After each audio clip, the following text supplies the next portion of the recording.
BBM galit na galit daw sa Ghost Flood Project. Umaabante sa balita si Abante reporter Eileen Taliping. Abante Radyo Live Report.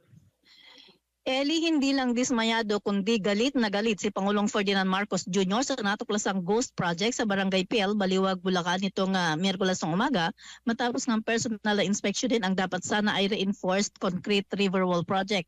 Sinabi ng Pangulo na kung nagawa lamang ang proyekto ay malaki sanang ginhawa ang nararanasan ngayon ng mga taga-Baliwag mula sa irrigation hanggang malinis na tubig sa mga kabahayan. Pero sa halip na ginhawa ay pinsalaan niya ang idinulot ng guni-guning proyekto kaya sinisiguro nito na mananagot ang mga sangkot sa anomalya. Mulaan niya sa kontraktor hanggang sa mga opisyal ng Department of Public Works and Highways, pati na ang mga opisyal at tauhan ng Commission on Audit ay kailangang magpaliwanag kung bakit lumusot ang Ghost Project. Pinag-iisipan na ng Pangulo na kasuhan na economic sabotage ang mga responsable sa Ghost Project dahil malinaw niya na pananabotahan ang ginawa ng mga ito.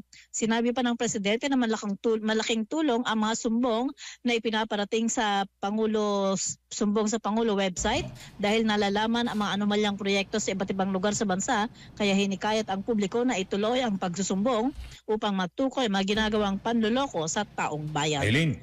Ito, yes, Eli. So, yung kanyang galit ay hantong ba ito sa sibakan sa DPWH?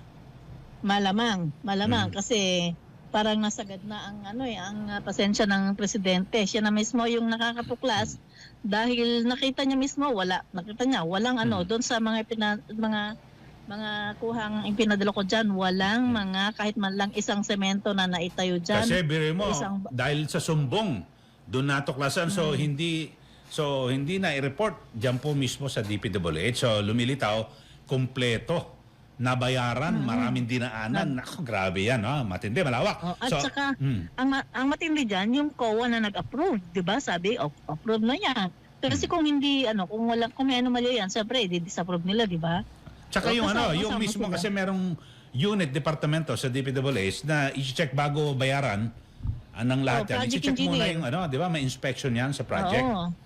So, nag-inspection sa papel. Sa Sabay papel bulsa. lang. Sige. Tabayaran natin. Okay, sige. Ito si Eileen Taliping, Abante. Abante Radyo Balita sa tanghali.